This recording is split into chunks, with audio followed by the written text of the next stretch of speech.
Hello, I'm Hal Ottaway with the Wichita Postcard Club, and it's time for another Postcard of the Week.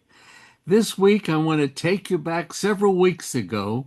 Alan and I went to the Hutchison Bottle and Postcard Show there at the State Fairgrounds on a Sunday afternoon, or really Sunday morning, because by 2 o'clock it was over with. But we were there at opening bell, kind of, and were able to get to Neil Stanley's booth, Neil and Deanne Stanley from Dighton, Kansas.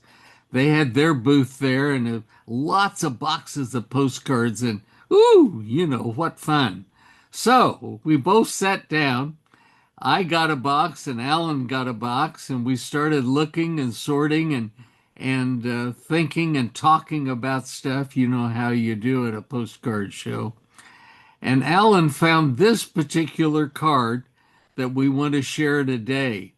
We've done a little bit of looking into this and Googling this and that, and we think that this is what they call a snow roller.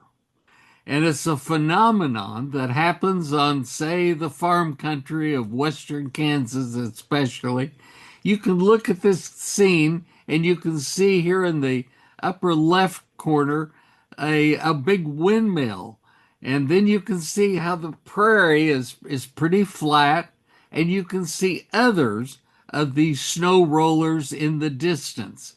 But this one that we're looking at here is right in your eyes, a close up, so to speak. And it's just an amazing thing that happened.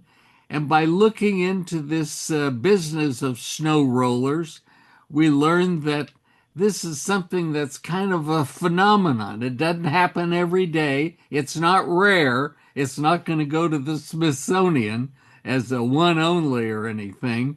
But when weather conditions are just right, just above freezing, where everything is kind of glazed over with snow and ice, especially the ice, then a tumbleweed, a Russian tumbleweed or Russian thistle, they call it. This tumbleweed can break off and start rolling over the prairie. And as it rolls, it's kind of like when you're a kid and you're rolling a snowball in the snow and rolling it a little bit further, and it gets bigger and bigger, and you're making the base of your snowman.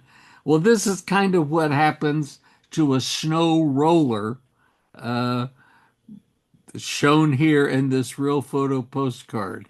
It's just so cool. So we just, Alan needed it for his collection, and so we added it to the other things and bought everything together. But what I wanted to say, it's a real photo postcard.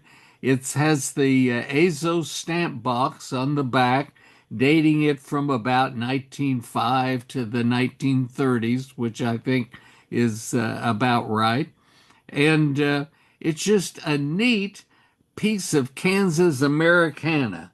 What we're looking at is, and I mentioned about the Russian thistle.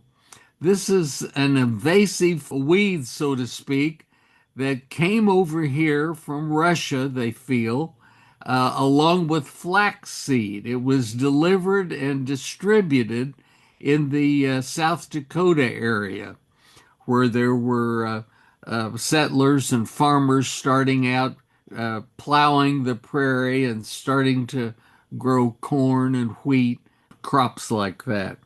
And so this tumbleweed grows and it sucks up a lot of water. Scientists feel that it's gallons and gallons of water that one plant can use. And so if it gets scattered, say, in a wheat field, all of that water that tumbleweed is sucking up is taking away from the wheat and other crops grown there by the poor farmer.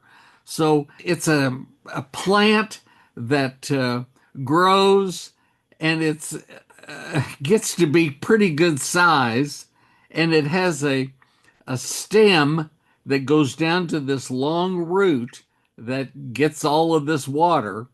But this stem, at some point, say after a frost or a freeze, it breaks off.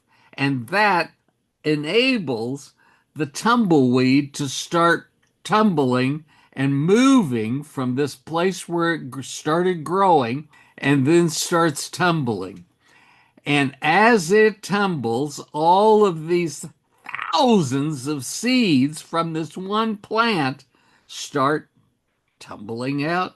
And it's just an amazing thing. It's a scattering of seeds, and it's horrible. It's something that the farmer wants to try to cut out and get rid of, but very, very hard to do. I saw a map. I think Florida and Alaska are the two states that do not have any tumbleweeds at all. Somebody came up with that idea, but it's uh, it's invasive and it's bad news. But thanks to Alan, and thanks for his being inquisitive and looking into this postcard, and something that I thought you might enjoy seeing today.